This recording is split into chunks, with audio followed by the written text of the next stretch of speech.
சந்நிதி முன்னே ஆனந்த சத்தத்தோட ஆராதனை. மகிழ்ச்சியோடே அவர் சந்நிதி முன்னே ஆனந்த சத்தத்தோட ஆராதனை. கரங்களை உயர்த்தி குரல்களை எழுப்பி கம்பீரமாய் துதித்திடுவோம். கரங்களை உயர்த்தி குரல்களை எழுப்பி கம்பீரமாய் துதித்திடுவோம். கொண்டாடுவோம் இயேசு ராஜாவை, கொண்டாடுவோம் செய்த நன்மையை, கொண்டாடுவோம் இயேசு ராஜாவை, கொண்டாடுவோம் நன்றி சொல்வோம், கொண்டாடுவோம் நன்றி சொல்வோம். மகிழ்ச்சியோடே அவர் சந்நிதி முன்னே ஆனந்த சத்தத்தோட ஆராதனை. மகிழ்ச்சியோடே அவர் சந்நிதி முன்னே ஆனந்த சத்தத்தோட ஆராதனை. கரங்களை உயர்த்தி குரல்களை எழுப்பி கம்பீரமாய் துதித்திடுவோம். கரங்களை உயர்த்தி குரல்களை எழுப்பி கம்பீரமாய் துதித்திடுவோம். கரங்களை அசைத்து கொண்டாடுவோம் இயேசு ராஜாவை, கொண்டாடுவோம் செய்த நன்மையை, கொண்டாடுவோம் இயேசு ராஜாவை, கொண்டாடுவோம் நன்றி சொல்வோம், கொண்டாடுவோம் நன்றி சொல்வோம். கோர பயங்கரமான புயல்கள் நடுவினர் காக்கும் கரத்தை கொண்டு நம்மை காத்த தெய்வம். எத்தனையோ கோரமான புயல்கள் என் வாழ்க்கையில வீசின தருணங்களில் எல்லாம் உம்முடைய கரங்களை கொண்டு என்னை காத்த தெய்வமே. சொன்னதை செய்து முடிக்கும் வரையில என்னை கைவிட மாட்டேன் என்று வாக்கு பண்ணின தெய்வமே. ஆண்டவரே, உம்முடைய கிருபை விலகாததா இருக்கிறது. ஓ உமது கிருபைக்காய் நன்றி அப்பா. கோர பயங்கர புயல்கள் நடுவினில் நீசக்கரம் கொண்டு காத்தீரையா. சொன்னதை செய்து முடிக்கும் வரையில் உன்னை மறவேன் என்றீரையா. கோர பயங்கர புயல்கள் நடுவினில் நீசக்கரம் கொண்டு காத்தீரையா. சொன்னதை செய்து முடிக்கும் வரையில் உன்னை மறவேன் என்றீரையா. உம் கிருபை விலகாததே, உம் வாக்கும் மாறாததே. உம் கிருபை விலகாததே, உம் வாக்கும். ரெண்டு கரங்களை அசைத்து கொண்டாடுவோம் இயேசு ராஜாவை, கொண்டாடுவோம் செய்த நன்மையை, கொண்டாடுவோம் இயேசு ராஜாவை, கொண்டாடுவோம் நன்றி சொல்வோம், கொண்டாடுவோம் நன்றி சொல்வோம்.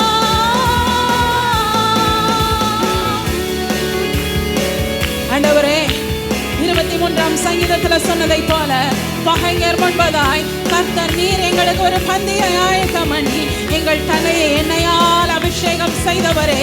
ஓ கொடான கொடி ஆண்டவரை நன்றிகளை நாங்கள் ஏறெடுக்கிறோம்.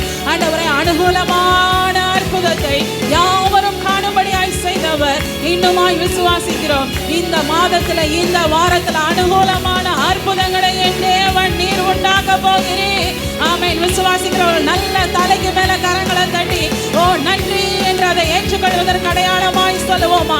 அனுகூலமான அற்புதத்தை இந்த வாரத்துல கர்த்தர் எனக்கு, என் குடும்பத்துக்கு, என் பிள்ளைகளுக்கு செய்ய போகிறார். ஆமென், ஆமென். கரங்களை தட்டி பகைஞர் முன்பு பந்தி ஒன்றை ஆயத்தம் செய்து வைத்தீரையா. அனுகூலமான அற்புதம் ஒன்றை யாவரும் காண செய்தீரையா. பகைஞர் முன்பு பந்தி ஒன்றை ஆயத்தம் செய்து வைத்தீரையா. அனுகூலமான அற்புதம் ஒன்றை யாவரும் காண செய்தீரையா. உம் கிருபை விலகாததே, உம் வாக்கும் மாறாததே. உம் கிருபை விலகாததே, உம் வாக்கும் மாறாததே. கொண்டாடுவோம்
முற்று மறந்து தூரமாக சென்றேனையா.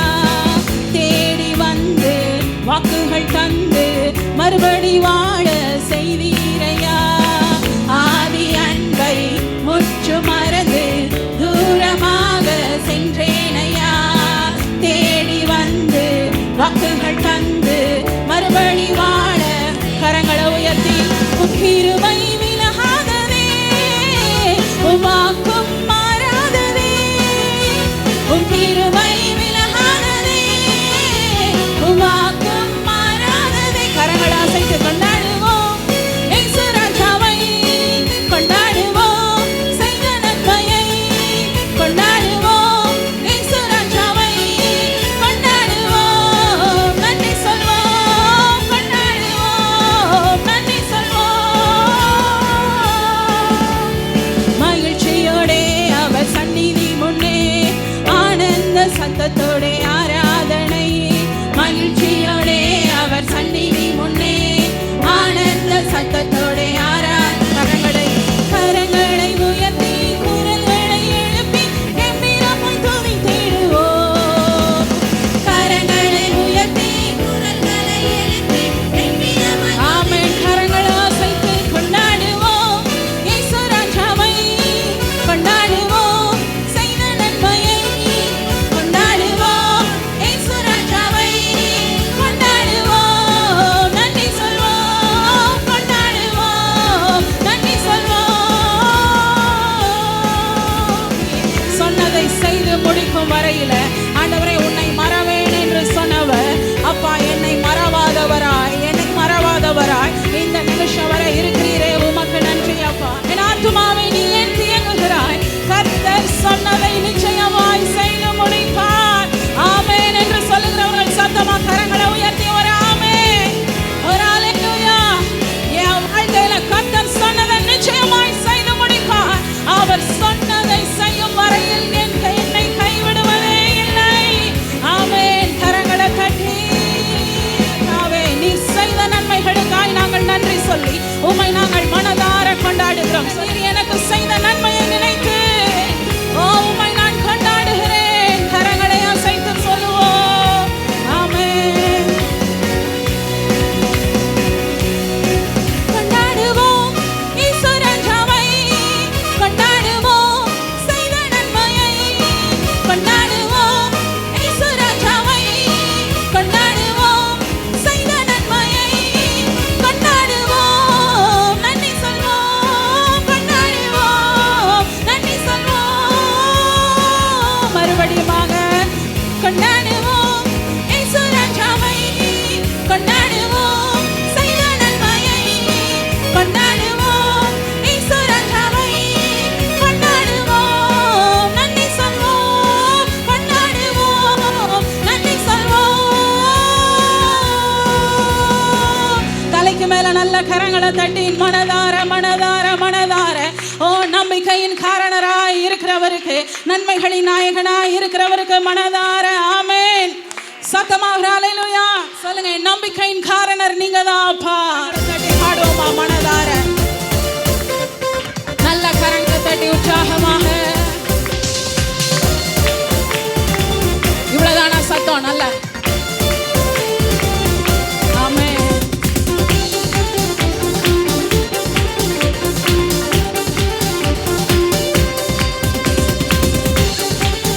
ஆமென்.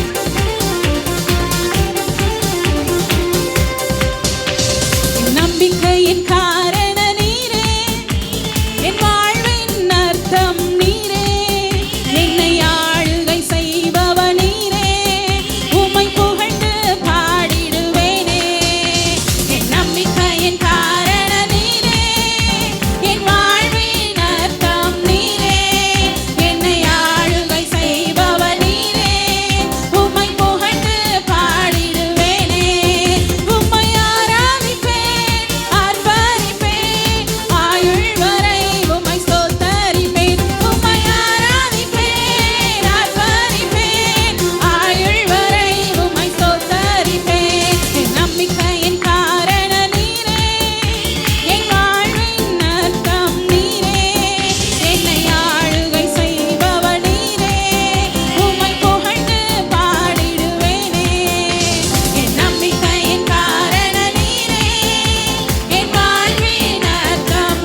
கடலின் மேலே நடந்து என்னை கரை சேர்ப்பவரும் நீரே.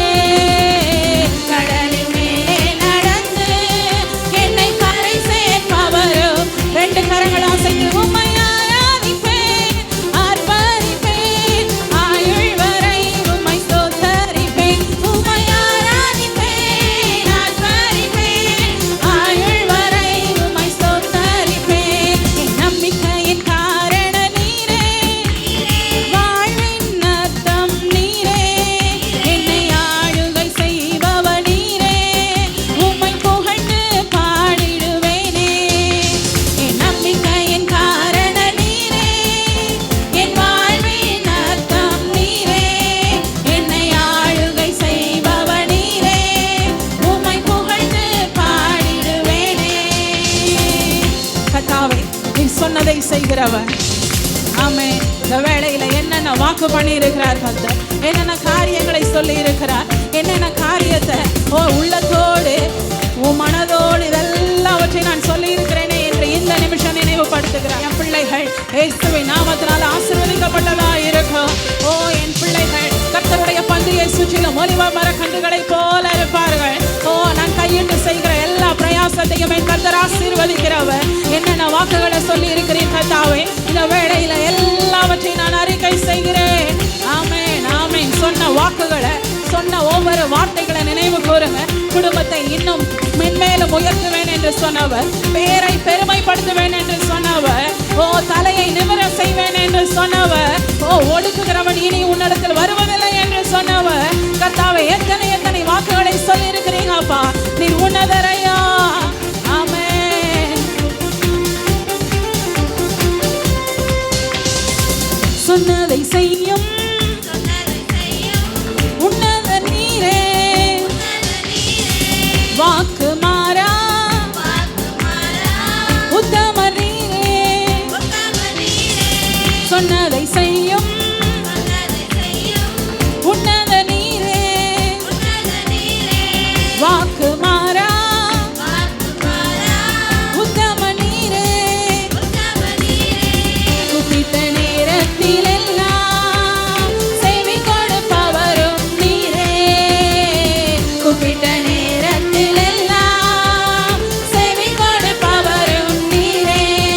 உம்மை ஆராதிப்பேன், ஆர்ப்பரிப்பேன், ஆயுள் வரை உம்மை ஸ்தோத்தரிப்பேன். உம்மை ஆராதிப்பேன், ஆர்ப்பரிப்பேன், ஆயுள் வரை உம்மை ஸ்தோத்தரிப்பேன். என் நம்பிக்கையின் காரண நீரே, வாழ்வின் அர்த்தம் நீரே, என்னை ஆளுகை செய்பவ நீரே, உம்மை புகழ்ந்து பாடிடுவேனே. என் நம்பிக்கையின் காரண நீரே, என் வாழ்வின் அர்த்தம் நீரே, என்னை ஆளுகை செய்பவ நீரே, உம்மை புகழ்ந்து. ரெண்டு கரங்களை அசைத்து உம்மை ஆராதிப்பேன், ஆர்ப்பரிப்பேன், ஆயுள் வரை உம்மை ஸ்தோத்தரிப்பேன். உம்மை ஆராதிப்பேன், ஆர்ப்பரிப்பேன், ஆயுள் வரை உம்மை ஸ்தோத்தரிப்பேன். அவரை பார்த்து சொல்லுமா, என் வாழ்க்கையின் முதலும் நீங்க தான் அப்பா, என் வாழ்க்கையின் முடிவும் நீங்க தான் அப்பா. ஆமென். கரங்களை ஏந்தியோ உயர்த்தியோ அவரை பார்த்தோ சொல்ல முடியுமா? என் வாழ்க்கையின் முதலும் நீங்க தான், முடிவும் நீங்க தான். ஆண்டவரே, கடல் மேல நடந்து வந்து கூட என் வாழ்க்கையில என்ன கரை சேர்ப்பவரும் நீங்க தான் ஆண்டவரே. எவ்வளவு பெரிய வார்த்தை, எவ்வளவு பெரிய வார்த்தை. நடு கடல்ல நின்னது போல இன்னைக்கு என் வாழ்க்கை நிற்கலாம்.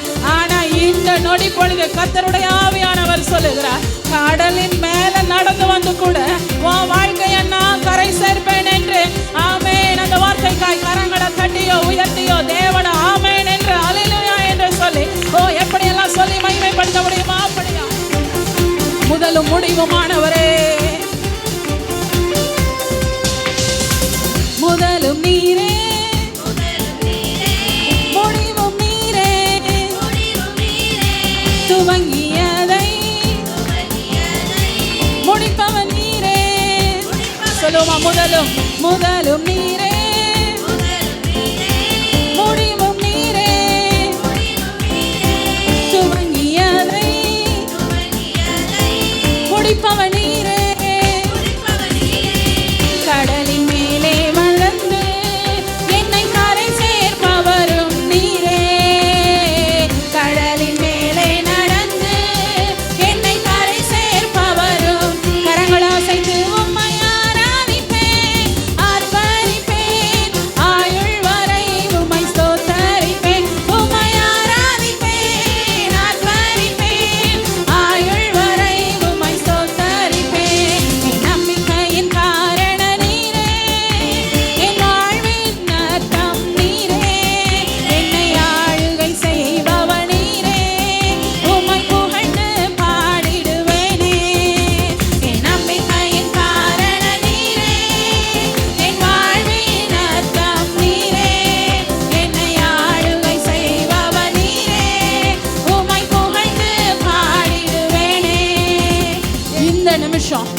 தேவன் உங்களுக்கு என்ன சொன்னார் என்று என்னென்ன காரியங்கள் சிந்தையில ஓடிக்கொண்டிருக்கிறதோ at present இப்போ இந்த செகண்ட் உங்க உள்ளத்துல கர்த்தர் என்னென்ன வார்த்தைகளை கொண்டு உங்களுக்கு பேசி இருக்கிறார் என்று உணர்த்தப்படுகிறதோ அத்தனை காரியங்களை அத்தனை வார்த்தைகளையும் இருதயத்தின் மேல கரங்களை வைத்தோ வாயை திறந்து அறிக்கை செய்யுங்க. என்னென்ன வார்த்தையை கர்த்தர் பேசி இருக்கிறார், என்னென்ன வாக்குத்தத்தங்களை கர்த்தர் கொடுத்திருக்கிறார்.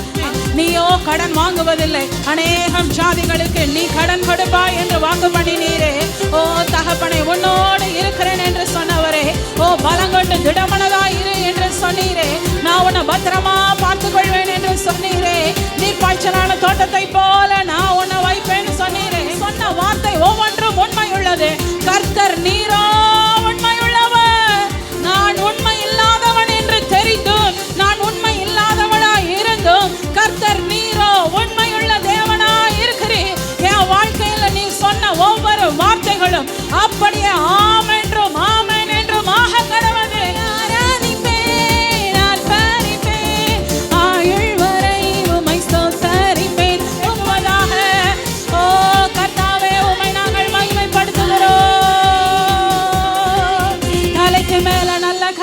தட்டி மனதார கர்த்தருக்கு மகிமை செலுத்துவோம். ஆவியானவரே என்னை ஆட்கொண்டு நடத்துமே. ஆவியானவரே இப்போ ஆளுகை செய்யுமே. ஆவியானவரே என் மேல் அனலாய் இறங்குமே. ஆவியானவரே ஆவியானவரே சித்தம் போல் என்னை நடத்துமே.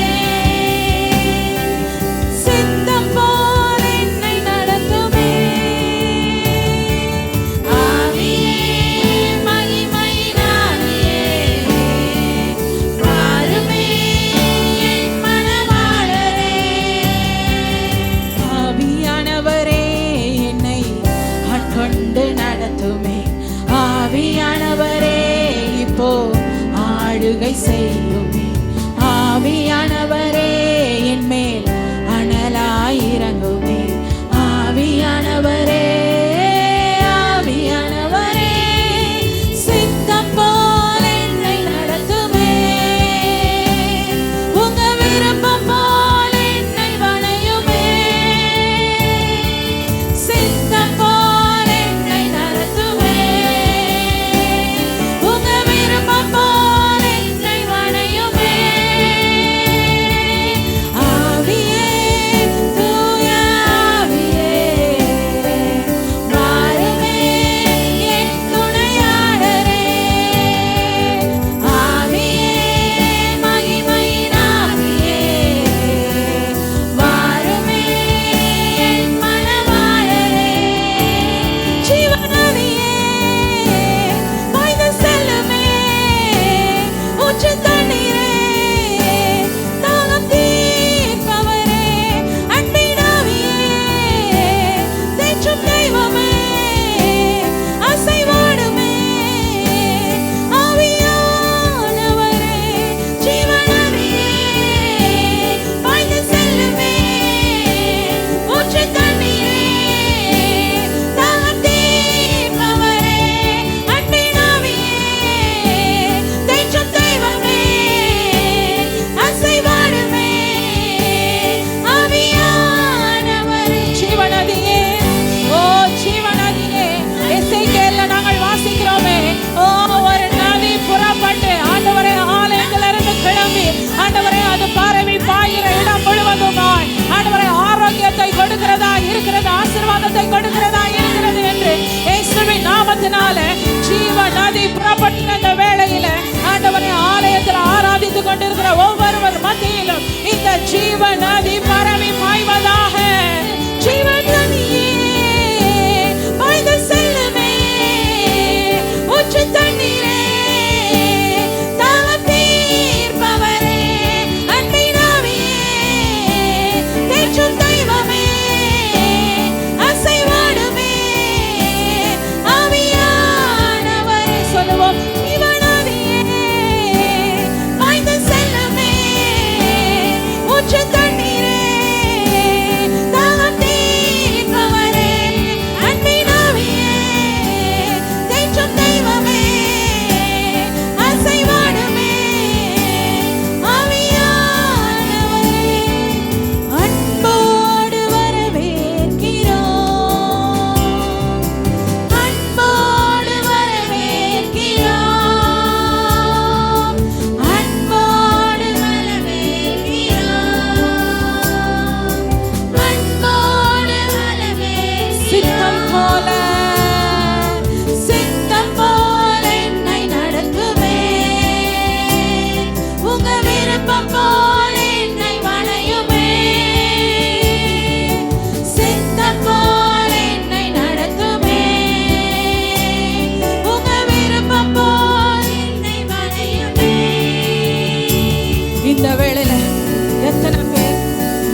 இருக்கிற சூழ்நிலையில எரிகிற தீயில நிற்கிறத போல நிற்கிறேன் ஆண்டவரே. எந்த பக்கம் கால் வைக்கன்னு தெரியல ஆண்டவரே. சுற்றிலும் எங்க பார்த்தாலும் பிரச்சனை அப்பா. சுற்றிலும் ஆண்டவரே எங்க போனாலும் பயம் இருக்குது, பயம். தேவாவியானவர் தெளிவாய் சொல்லுகிறார், வாழ்க்கையின் எதிர்காலத்தை குறித்து, பிள்ளைகளின் எதிர்காலத்தை குறித்து, வேலையில எதிர்காலத்தை குறித்து பயங்கர பயத்தோடு சிலர் இருக்கிறதை ஆவியானவர் உணர்த்துகிறார். ஓ, அப்படிப்பட்டவர்கள் கரங்களை விரித்தோ ஏந்தியோ எல்லாரும் கண்களை மூடி இருக்கிற இந்த வேளை கர்த்தரை மாத்திர நோக்கி பார்த்து, அப்பா பயமா இருக்குது ஆண்டவரே, பயமா இருக்குது ஆண்டவரே. வாழ்க்கை என்ன ஆகுமோ, குடும்பம் என்ன ஆகுமோ, பிள்ளை என்ன ஆகுமோ, படிப்பு என்ன ஆகுமோ, எதிர்காலம் என்ன ஆகுமோ, பயமா இருக்குன்னு சொல்றவங்க ரெண்டு கரங்களை விரித்து, யாரையும் இங்க யாரும் ஃபோர்ஸ் பண்ணல, உண்மையாவே உள்ளத்துக்குள்ள அப்படி பயம் இருக்கும் என்றால் இந்த வேளையில ஆவியானவர் அந்த பயத்தை எடுத்து போடுகிறார்.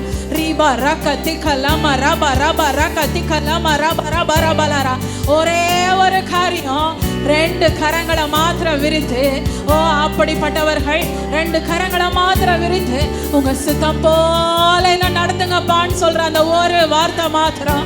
ஆமென். உங்க சித்தம் போல நடத்துங்கப்பா. வாய்களை திறந்து அந்த ஒரு வார்த்தையை சத்தமா சொல்ல முடியுமா? உங்க சித்தம் போல என்ன நடத்துங்கப்பா, உங்க விருப்பம் போல என்ன வணங்கப்பா, உங்க சித்தம் போல என்ன நடத்துங்கப்பா. வாய்களை திறந்து சொல்லுவோம், ஒரு வார்த்தை மாத்திரம் சொல்லுவோம், அப்பா உங்க சித்தம் போல, சித்தம் போல, சித்தம் போல நடத்துங்க. ஓ, உங்க சித்தம் போல எங்களை நடத்துங்க. சித்தம் போல என்னை நடத்துமே, உங்க விருப்பம் போல என்னை வணையுமே. காரியத்திலும் அதிகமாய் காணப்படுவதாக. உங்க விருப்பம் போல் சபையார் உரத்த சத்தமான இந்த பாடல, சித்தம் போல என்னை நடத்துமே, உங்க விருப்பம் போல். மனதார சொல்லுவோம், சித்தம் போல், சித்தம் போல் என்னை நடத்துமே, உங்க விருப்பம் போல் என்னை வணையுமே. ஆவியே, தூய ஆவியே, வாருமே என் துணையாளரே. ஆவியே, மகிமை ஆவியே, வாருமே என் மனவாளரே. Okay, super. சில விஷயம் தாமதப்படுவதற்கு காரணம் என்ன தெரியுமா? முறுமுறுப்பு, நம்பிக்கை இல்லாமல் காணப்படுகிறது. அடுத்தது இப்படி நிறைய விஷயம் சொன்னது தான் உங்களுக்கு எல்லாமே தெரியுது. 40 நாளில் போக வேண்டியதை 40 வருஷமாய் மாற்றின காரியங்கள் ஏன் என்பது உங்களுக்கு தெரியுமா?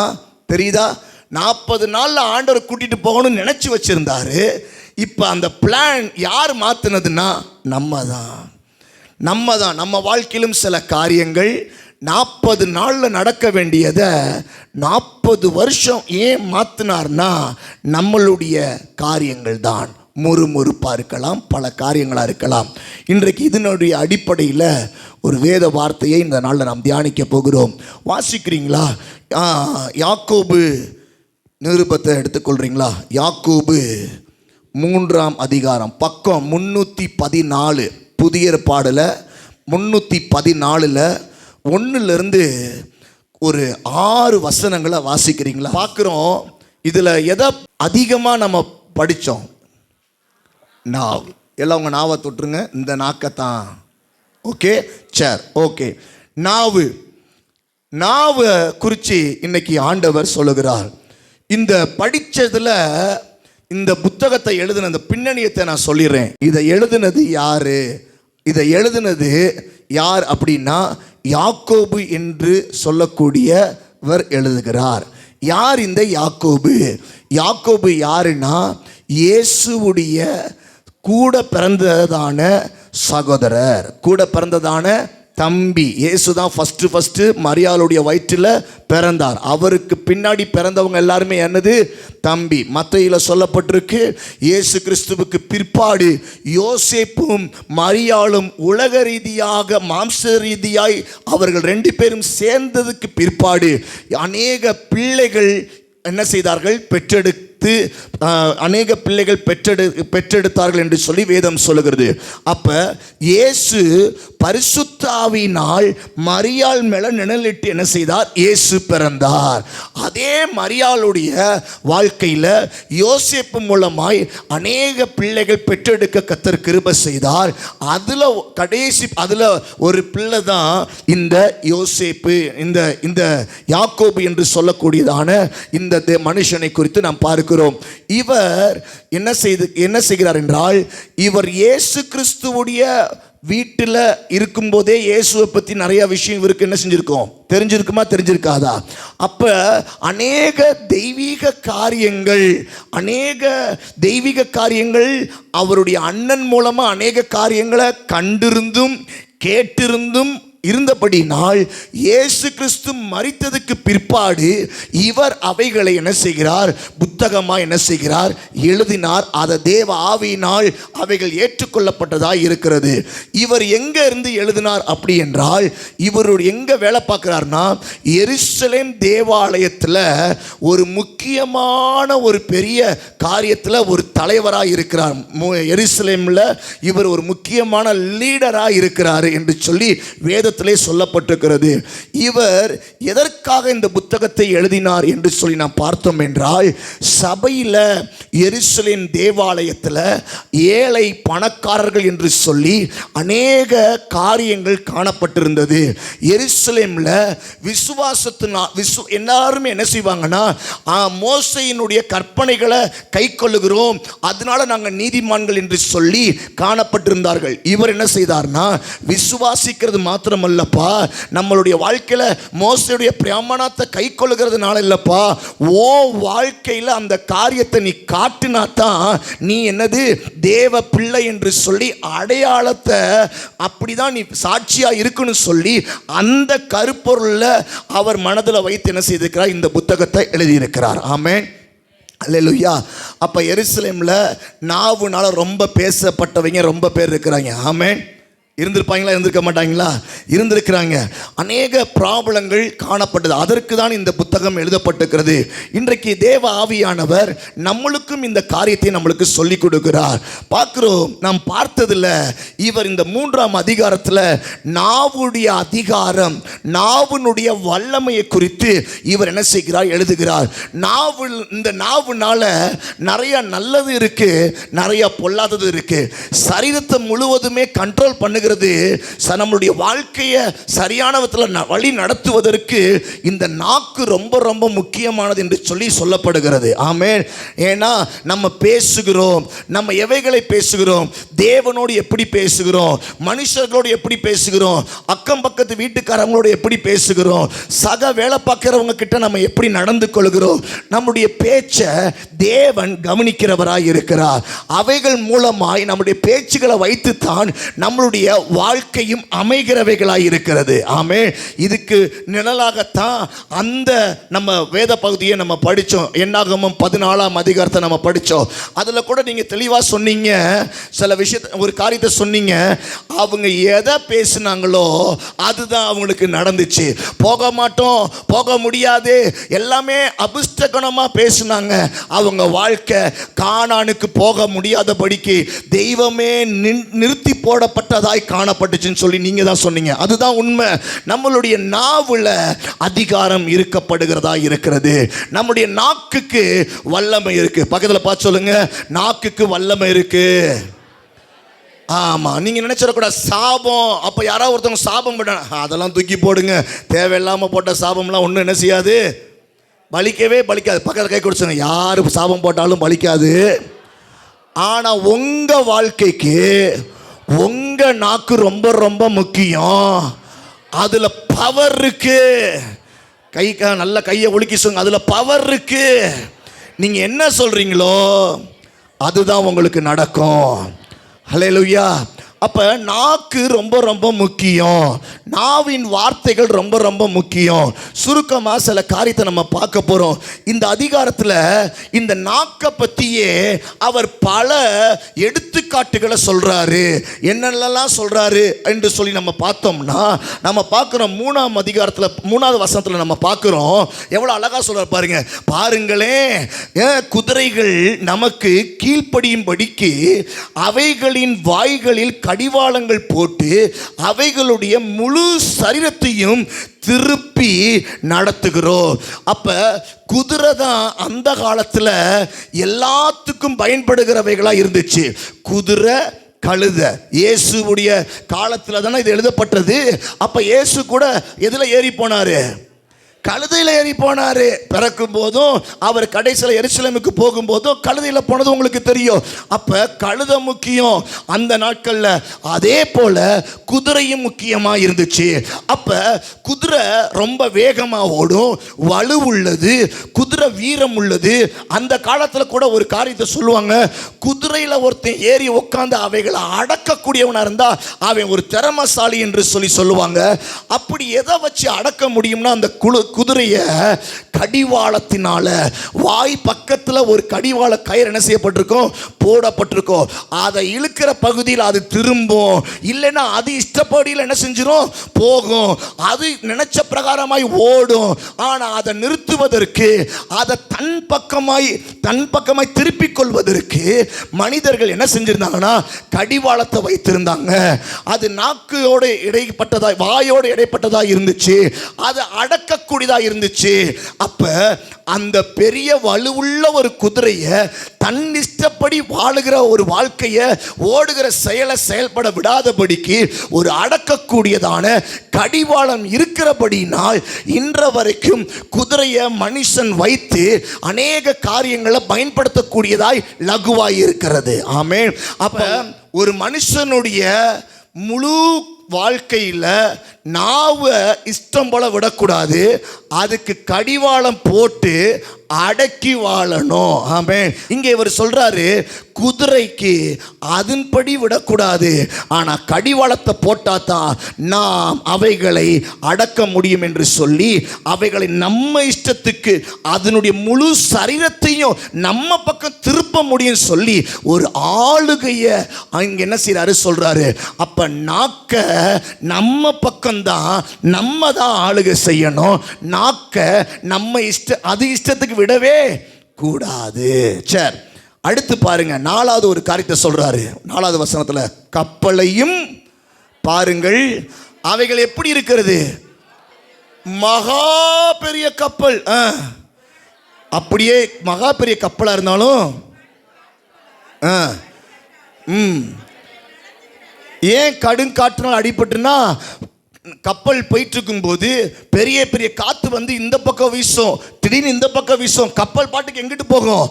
அது கப்பல் அது பாட்டுக்கு அங்கிட்டு இங்கிட்டுமா திரும்பும், திசை மாறி போயிடும். ஏன்? அடிக்கிற காற்றுனால. ஆனாலும் அங்க சொல்லப்பட்டிருக்கு, ஆனாலும் அவைகளை நடத்துகிறவன் போகும்படி யோசிக்கும் இடம் எதுவா அவ்விடத்திற்கு நேராக மிகவும் சிறிதான சுக்கான நாள் திருப்பப்படும். அப்ப யோசிக்கிற ஒருத்தனால அந்த கப்பலை ஓட்டுகிற அந்த மாலுமினால், அந்த கப்பல் ஓட்டுகிற கேப்டன் எங்க போகணும், காத்து வந்து அவ்வளவு வேகம் அடிச்சாலும் அதை பேலன்ஸ் பண்ணி அதை எந்த பக்கம் திருப்பணும், எங்கிட்டு போக வைக்கணும் சொல்லி அந்த கப்பலை திருப்புவதற்கு பயன்படுத்துகிறது தான் சுக்காணி அப்படின்னு சொல்லப்பட்டிருக்கு. ஆமென். ஹல்லேலூயா.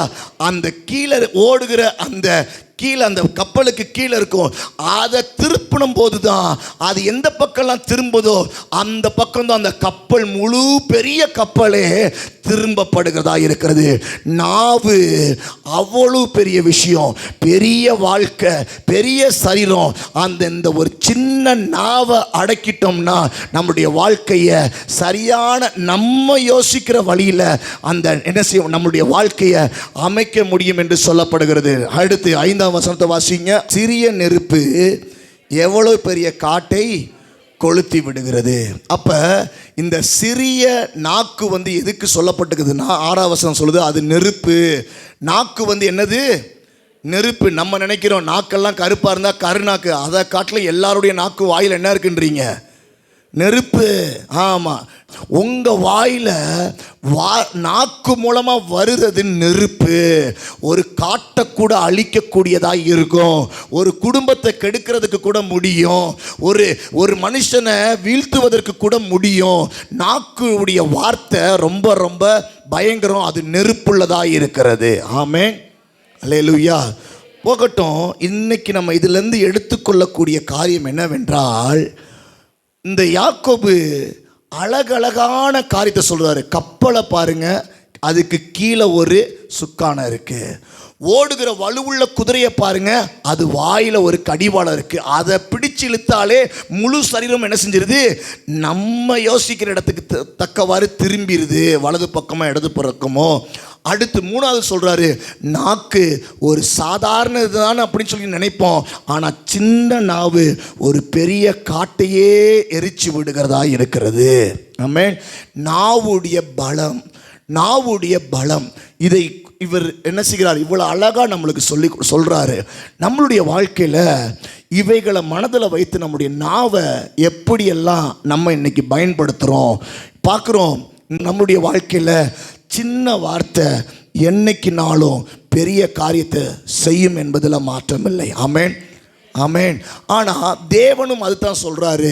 நம்ம படித்தோமே என்னாமத்தில், முறுமுறுக்கிற ஜனங்கள், நான் செய்கிறத கோபப்படுத்தி பேசுகிற ஜனங்கள், நம்பாமல் பேசுகிற ஜனங்கள், அவங்களுடைய வாழ்க்கையை எனக்கு பிடிக்கலை. வனாந்தரத்தில் நான் அவங்கள என்ன செஞ்சிடறேன்? அவங்கள வேண்டான்னு சொல்லிடுறேன். அவங்க பிள்ளைகளை நான் கூட்டிகிட்டு போகிறேன்னு சொல்லி தேவன் அவங்களுடைய வேகத்தை, அவங்களுக்கென்று கர்த்தர் வைத்திருக்கிற நல்ல காரியத்தை தேவன் என்ன செய்கிறார்? ஆண்டவர் இவங்க இப்படிப்பட்ட கரைகளோடு கானானுக்கு போக முடியாது என்று சொல்லி தேவன் அவர்கள் செய்த காரியத்தை தேவன் என்ன செய்கிறார்? நிறுத்தி போடுகிறார். அவர்களுடைய வாழ்க்கையில தாமதங்கள் வருகிறது. உங்களுடைய என்னுடைய வாழ்க்கையில சில காரியங்கள் தாமதப்படுவதற்கு காரணம் நம்முடைய நாவின் வார்த்தைகளாய் இருக்கலாம். ஆமென். தேவன் நம்மளுக்கு இன்னைக்கு ஒரு பாடமாக சொல்கிறார். நம்ம நல்லா இருக்கிறதும் நம்ம வாழ்க்கையில் கெட்டு அழிஞ்சு போனதுக்கு காரணம் நம்மளுடைய நாவு தான். தேவன் அல்ல, நம்மளே கெடுத்து கொண்ட காரியம். வாசிக்கிறீங்களா? வேத வசனத்தை வேகமாக எடுத்தவங்க வாசிங்க. நீதிமொழிகள் 18ஆம் அதிகாரம் 21வது வசனம். வேகமாக எடுத்தவங்க சத்தத்தை உயர்த்தி வாசிங்க. மரணமும் ஜீவனும் நாவின் அதிகாரத்தில் இருக்கும், அதில் பிரியப்படுகிறவர்கள் அதன் கனியை புசிப்பார்கள். பார்க்குறோம், நாவில் மரணமும் ஜீவன் இருக்கு. நீங்கள் எதை பேசுறீங்க, நீங்கள் எதை எடுத்துக்கொள்ளுகிறீங்க, அதுதான் அதனுடைய கனியை நீங்கள் புசிப்பீங்க. கருப்பான சாபத்தை நீங்கள் செய்வீங்க, சாப்பிட பிரியப்பட்டீங்கன்னா அதை நீங்கள் புசிப்பீங்க. இல்லை நல்ல பழங்களாக நீங்கள் பேசி உங்கள் வாழ்க்கையை நீங்கள் உருவாக்கி உங்கள் வாழ்க்கையை நீங்கள் ஆளுகை செய்வீங்கன்னா கர்த்தர் நல்ல கனிகளினால உங்களை புசிக்கும்படியாய் கர்த்தர் கிருபை செய்கிறவராக இருக்கிறார். ஆமென், அல்லேலூயா. கட்டுப்பாடு ரொம்ப முக்கியம். நம்ம வாழ்க்கையில் பார்க்குறோம். அங்கே யாக்கோபு சொல்லுகிறான், அங்கே கப்பலை சொல்றான், அங்கே குதிரையை சொல்றான். கட்டுப்பாடு ரொம்ப முக்கியம். அந்த கட்டுப்பாடுக்கு தாவீதினுடைய வாழ்க்கையை நம்ம பார்க்கலாமே. சங்கீதம் 141ஆம் அதிகாரம் 3வது வசனத்தை எடுத்த தேவ பிள்ளைகள் வாசிங்க. சங்கீதம் 141 3வது வசனத்தை வாசிங்க. கர்த்தாவே என் வாய்க்கு காவல் வையும், என் உதடுகளின் வசனத்தை என்ன செய்யும்? காத்துக்கொள்ளும். வாசலையே காத்துக்கொள்ளும். அப்ப நம்மளுடைய அந்த முதல் காரியம் சொல்லப்படுகிறது, என்னுடைய நாவுக்கு காவல் வையும். ஆமே. என்னைக்காவது நம்ம இப்படி ஜெபம் பண்ணிக்கிறோமா? ஆண்டவரே என் வாயை கொஞ்சம் அடக்குங்க ஆண்டவரே. யாரா ஜெபம் பண்ணிக்கிறீங்களா? கை தூக்குங்க. வாயை அடக்கிங்க. Very good. அது ஜெபம் தேவை. ஒரு கிறிஸ்தவனுக்கு வாய் அடக்கம் தேவை. கிறிஸ்தவனுக்கு தான் வேதத்தில் சொல்லப்பட்டிருக்கு, ஒருவன் தேவனுடைய பிள்ளையாய் இருக்க வேண்டும் என்றால் நாவு அடக்கம் தேவையாய் இருக்கிறது. அடுத்த ஒரு வேத வசனத்தை வாசிங்க. நீதிமொழிகள் 21 அதிகாரம் 23வது வசனத்தை வாசிங்க. 21 23வது வசனம்.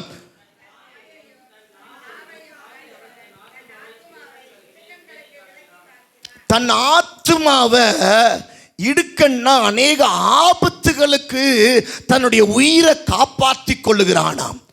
யாரு முன்னாடி சொல்லப்படுகிறது? தன் நாவையும் தன் வாயையும் காக்கிறவன் தன் ஆத்துமாவை அநேக கஷ்டங்கள்லேருந்து என்ன செய்கிறான்? காத்து கொள்ளுகிறான். ஆபத்திலிருந்து காத்து கொள்ளுகிறான். தேவ பிள்ளைகளே, குடும்பத்தில் ஓயாம சண்டை வருகிறதுக்கு காரணம் தேவையில்லாமல் லிமிட்டை மீறி பேசுகிற பேச்சுகள், தேவையில்லாமல் எழும்புகிற டென்ஷன்கள், தேவையில்லாமல் இந்த சூழ்நிலை இது பேசக்கூடாது அதை பேசுகிறதுனால யார் யார் எப்படிப்பட்ட பக்குவம் என்பதை அறிஞ்சு நாவ் அடக்கத்தோடு நம்ம செயல்படும் போது தேவன் செய்ய வேண்டியது அவர் செய்ய வல்லவராக இருக்கிறார். ஆமென், ஹல்லேலூயா. நாவடக்கம் கிறிஸ்தவர்களுடைய வீட்டில் தேவை. நாவடக்கம் சபைக்கு வருகிறவங்களுக்கு தேவை. நாவடக்கம் வைத்துத்தான் தேவன் ஒருவனுடைய வாழ்க்கையை கர்த்தர் ஆசீர்வதிக்கும் வல்லவராய் இருக்கிறார். ஆமென், ஹல்லேலூயா. இன்னும் ஒரு காரியத்தை மாத்திரம் நம்ம பார்க்கலாம். வாசிக்கிறீங்களா? மத்தேயு 26 அதிகாரம் 74வது வசனத்தை வாசியுங்கள். மத்தேயு